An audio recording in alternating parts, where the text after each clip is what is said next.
This is Northwest Reports. I'm Sara Bernard. You're listening to the first episode of Northwest Reports Live, our latest series, which will sound a little different from the ones we've done in the past.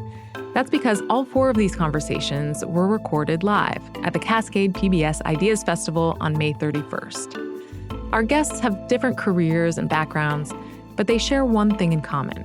They each have a lot to say about Seattle. We talked to them because they're influential. They've launched projects and used their platforms to cultivate community here. In these 4 conversations, they share their lived experiences and push back on widely held beliefs about the city. The first person you'll hear from is Cynthia Brothers, who founded Vanishing Seattle, a media movement that documents the displacement and disappearance of institutions, businesses, and cultures in the city. You might remember her from when she was a guest on Northwest Reports last year. In this episode, recorded live at the Cascade PBS Ideas Fest, we talked to Cynthia about the narrative that Seattle's best days are behind us, why a business shutting down means more than just the loss of that physical space, and how she still finds joy, even as she watches a city that she loves change.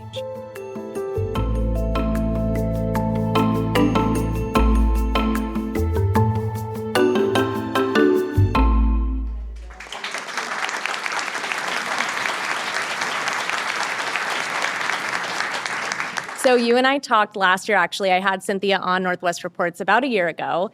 But for people here who don't know, could you talk a little bit about what Vanishing Seattle is and why you founded it?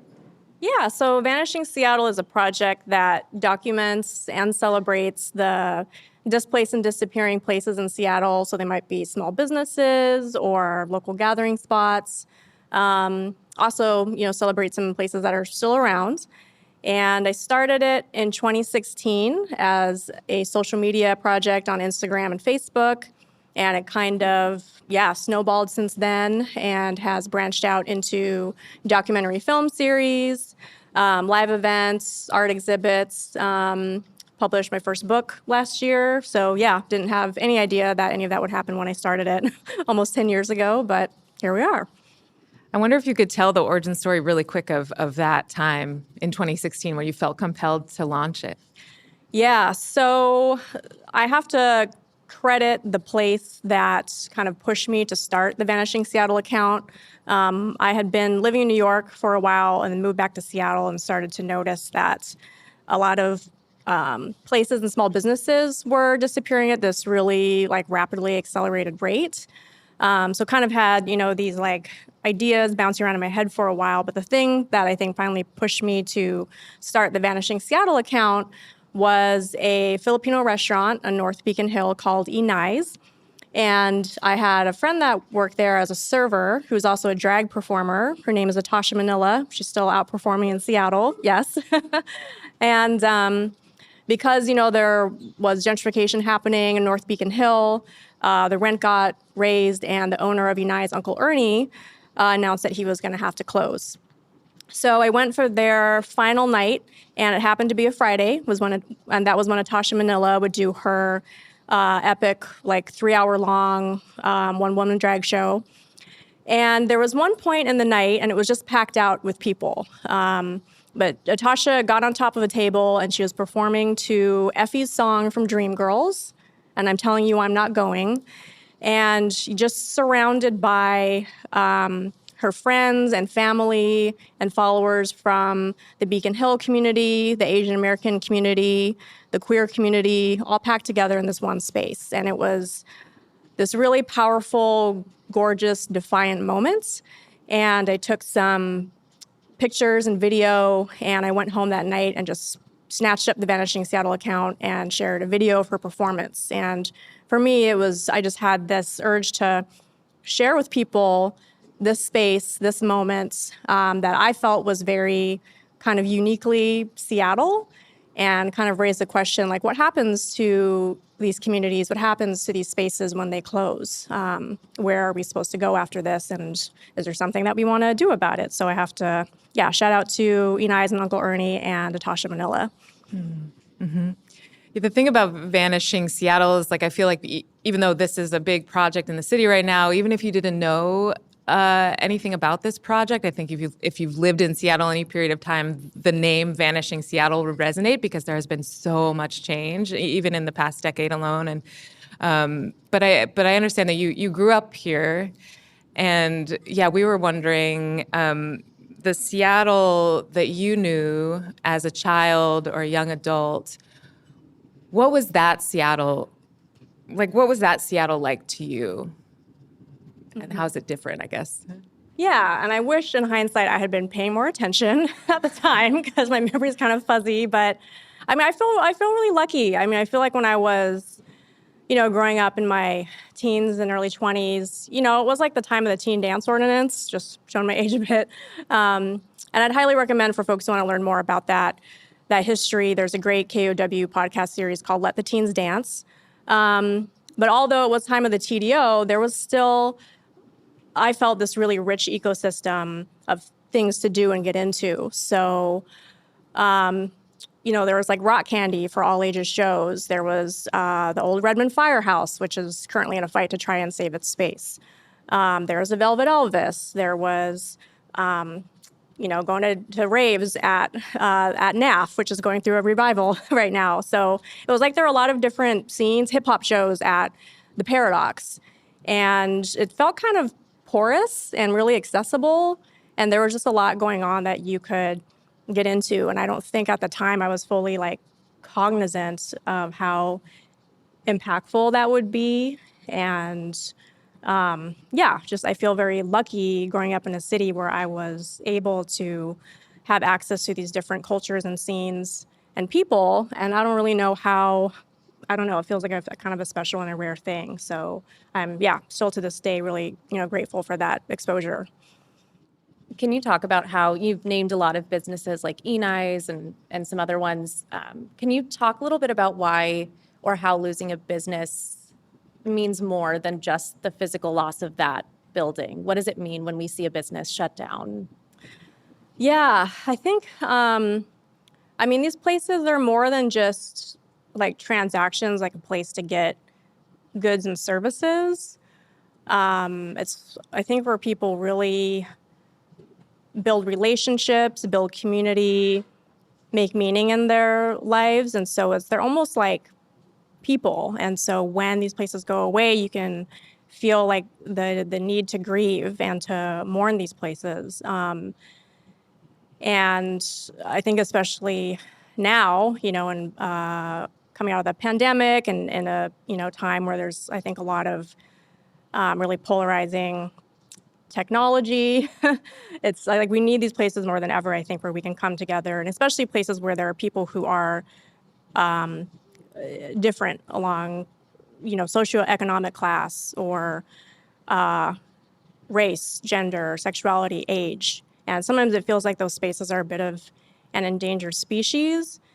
And I feel like each of these places is like a thread in the tapestry of the city. And so if we pull out the thread, where like working class people can hang out and feel welcome and comfortable. If we pull out and take away the thread where, kids can access art and music and shows. If we, take away the one where folks can feel the comfort of their own culture and food or experience others, it's like you have these huge holes left in the tapestry of the city, or one that's at least very bland and monochrome. So when you look at the cumulative impact of hundreds and thousands of these on top of each other, and then is there something replacing it? I think it's really kind of about the cohesiveness and the health of a city overall that is more than just a physical place or a building or a place to do business. Mm-hmm. Yeah, I think one of the taglines of Vanishing Seattle is to sort of document these places that give the city its soul, which is, one maybe shorthand for some of this is the fabric of this place. And so I think that's something like a tension that you see these days around, there's the rapidly changing city, the pressures, the economic pressures that are so real. And so I guess there's sometimes a feeling or sort of a sentiment expressed that the old Seattle is just gone, Seattle is over. And what do you think about that? What do you think when you hear that? Well, that's a narrative I personally don't subscribe to, and I try to avoid. I don't know if people, as tempting as it can be sometimes, because, and yeah, like a lot of the project is like, let's note the passing of these places and our feelings about it, our value judgments about it. But really, I think when we say that something's over, it's giving in to this sense of like fatalism or futility and kind of undermining the sense of like resistance to the powers that be that I think we have a long history of that and is very embedded in the city. And I want people to still feel like they have hope and they can affect the change that they want to see in the city. And also, I don't think it's, necessarily about like this binary of old versus new. Like there's a lot of newer places that I think still kind of carry on this like spirit of old Seattle. So some spots that come to mind are like new art spaces like Base Camp or Common Area Maintenance or Actualize Air that are very artist-driven and centered. Music venues like Clockout Lounge or the Mountain Room. So yeah, I think there's new things that are, still, very much something to be supported and celebrated. So I definitely don't think it's over and we can't adopt that attitude or give up. Like it's not over until we say it's over. So yeah. Yeah, I feel like another part of Vanishing Seattle's mantra is to post unvanishings, and that sort of counters that Seattle's dying narrative. Can you talk a little bit about what it means when something's unvanished, and do you think that Vanishing Seattle plays a direct role in those businesses being unvanished, or do you document them just as they're coming back? Yeah, well, the unvanishings are my favorite to do. And the not vanishings, and I hear a lot of feedback from people too that like, oh, that's my favorite. Like the not vanishings are the ones that have come back. And especially if a place goes away and then it's able to reemerge again, like I do feel it's important to do a follow-up and let folks know like, oh, this business is back. Like let's all rally and support it.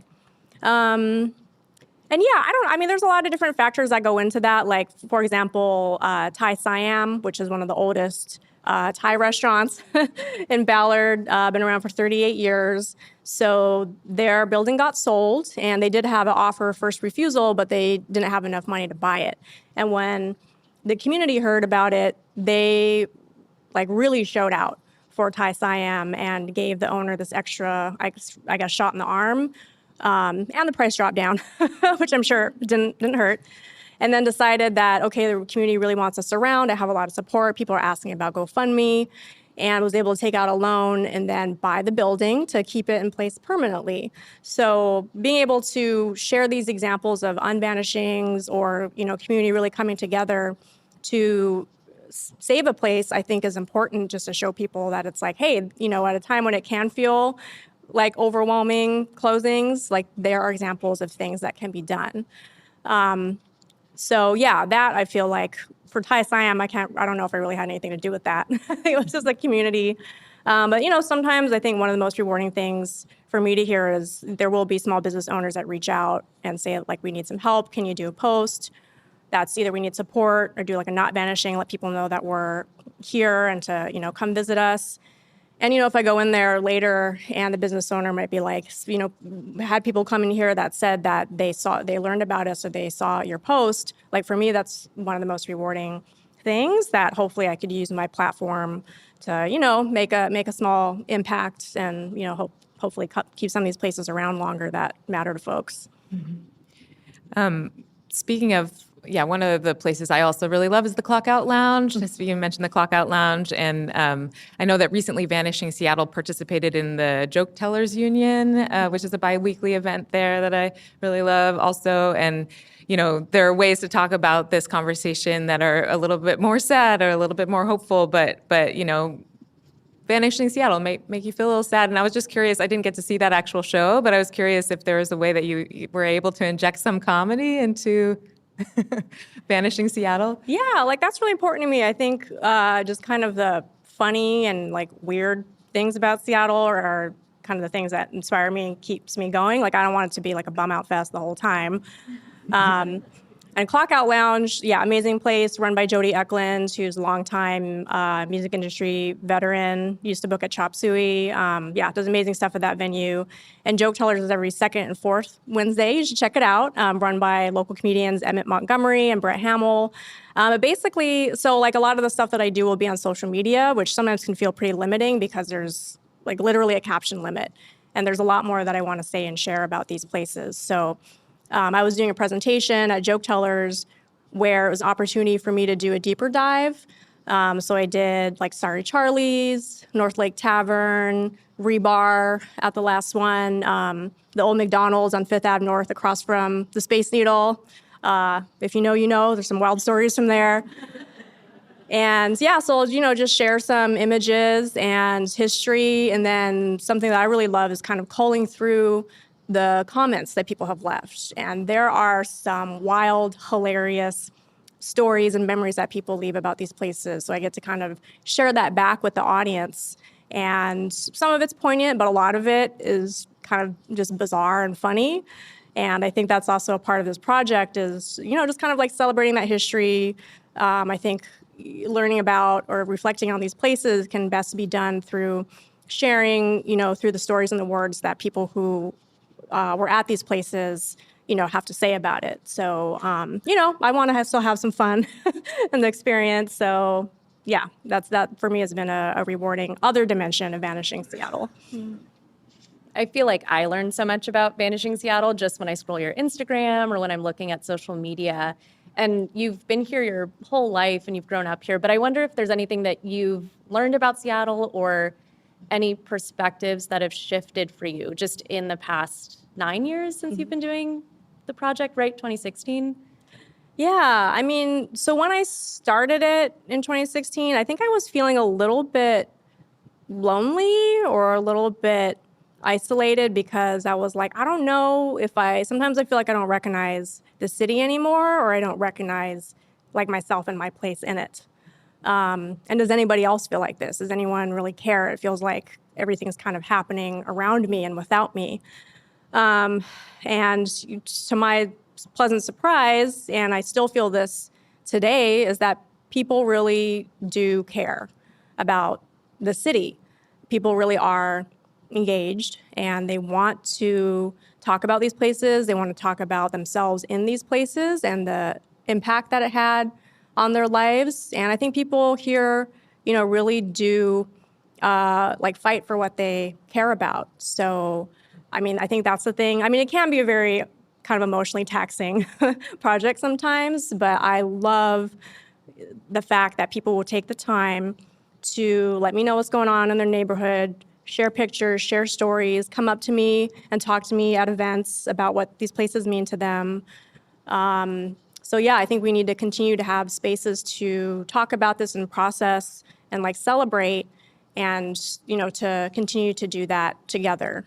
So that's a thing that I think has really fortified me and kept me going with this project over the past almost decade.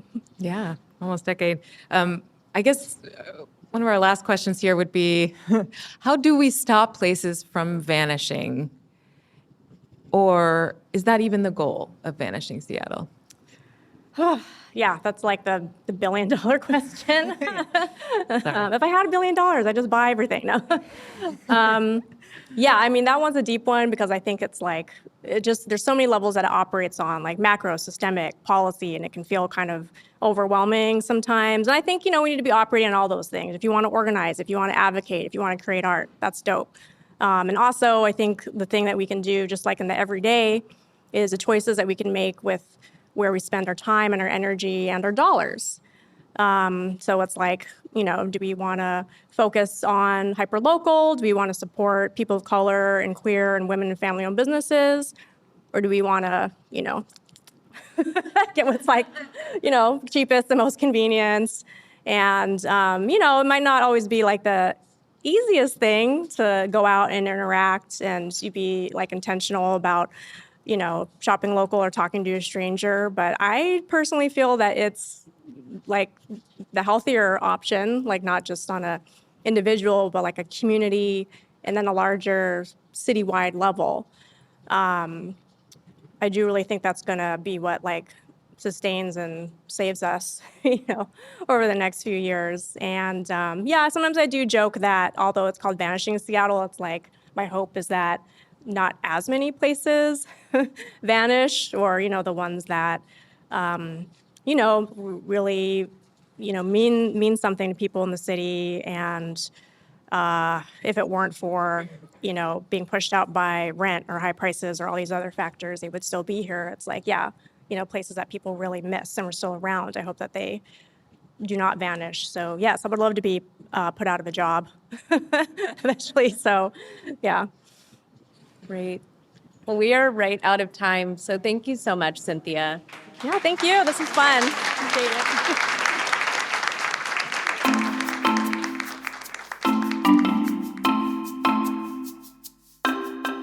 Thanks for listening to the first episode of Northwest Reports Live. Be sure to check out the other 3 episodes, which are available right now wherever you get your podcasts. This episode of Northwest Reports was produced by Maleeha, Syed, and me, Sara Bernard. The story editor was Ryan Famuliner. Our executive producer is Sarah Menzies. Our production manager is Adam Brown. Thanks to Scott Michael for his help with editing this episode. You can subscribe to Northwest Reports wherever you listen, and whatever platform you're listening on, please review us. We'd love to know what you think of the show. Northwest Reports is made possible by listeners like you. Your support will tell the stories that shape Washington State. Join the members who help us create Northwest Reports. Your donation will be put to work right away, delivering the Cascade PBS lineup of podcasts, video docuseries, and daily in-depth reporting you and so many rely on. In addition to supporting our journalism, members receive great member benefits, including Cascade PBS Passport, with extended access to an on-demand library of local and PBS favorites. Go to cascadepbs.org/NW Reports to sign up today. For the latest political, investigative, and cultural coverage from the Pacific Northwest, visit cascadepbs.org. That's also where you'll find Northwest Reports Live. I'm Sara Bernard. We'll be back soon with another episode.